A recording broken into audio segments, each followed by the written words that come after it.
Oi galera, tudo bom? No próximo domingo é a prova da ESA, então por isso hoje eu vou fazer um vídeo sobre as questões de literatura. Tudo anotado aqui para vocês não esquecerem. Olha só, nós temos apenas duas questões na prova. Então a primeira, ainda relacionada à prova de português, certamente vai envolver interpretação de texto. Então é interessante lembrar que a linguagem literária envolve o sentido conotativo da palavra, e já a linguagem não literária é o sentido denotativo. Por isso, um conto, um poema é relacionado à linguagem literária e já uma notícia, um artigo de opinião é relacionada à linguagem não literária. O segundo ponto importante são os gêneros literários. O primeiro dele é épico ou narrativo. Épico porque escrevia-se a epopeia, que é um longo poema narrativo, então é escrito em versos, mas narra uma história. Mudou o nome para narrativo justamente pela questão da escrita em prosa, que significa em parágrafos, certo? E aí na questão do parágrafo nós temos o conto, a novela, o romance e assim por diante.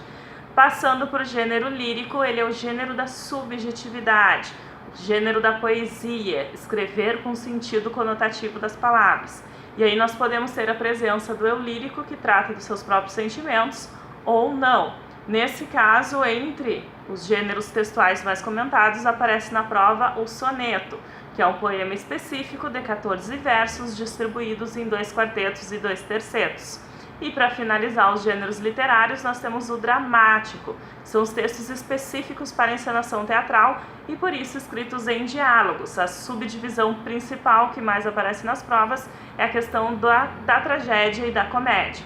Certo? E para finalizar, a questão dos períodos literários. É claro que existem muitas características específicas que vocês vão rever aí nos seus resumos, mas é importante lembrar que a literatura se divide em colonial e pós-colonial.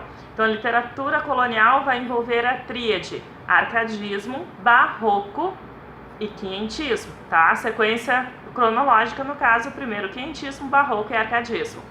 Esses 3 períodos, eles marcam o início da literatura do Brasil, escrita no Brasil, e é conhecido por período colonial por ser antes da nossa independência.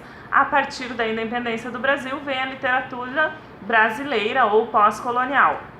Primeiro período, que é o marco, é o romantismo, o momento em que se tenta escrever uma literatura essencialmente que fale do brasileiro e um brasileiro escrevendo, certo?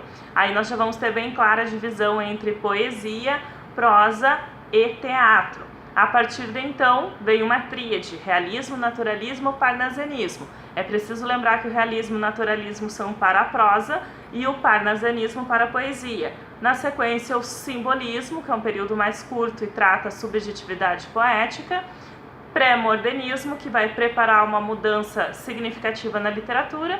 E então nós vamos ter de novo um pequeno espaço de tempo sem uma escrita tão significativa, para então iniciar o modernismo.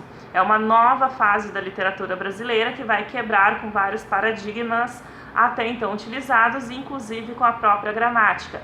O modernismo vai ter na sua primeira fase uma questão poética de poemas muito forte. Na segunda fase, é preciso lembrar a ideia do romance de 30, que é um romance social e vai fazer muitas denúncias da política e do que acontecia com a sociedade brasileira. Andando junto com isso também a poesia.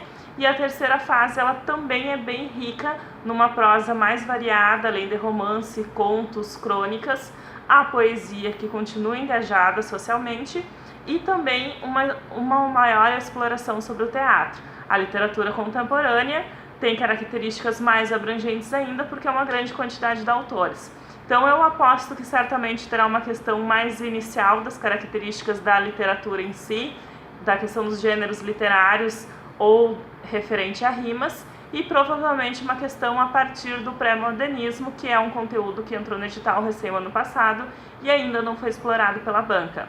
Certo? No meu blog vai seguir um texto mais completo para que vocês possam conferir as principais características de cada período literário. Desejo sucesso, afinal de contas vocês já estudaram, e deixo aqui um beijo especial para os meus alunos, a minha turma de Cruz Alta, lá no Rio Grande do Sul. Confio em vocês e estarei em janeiro para participar da festa. Um beijo especial da Prof. Luana. Até a próxima!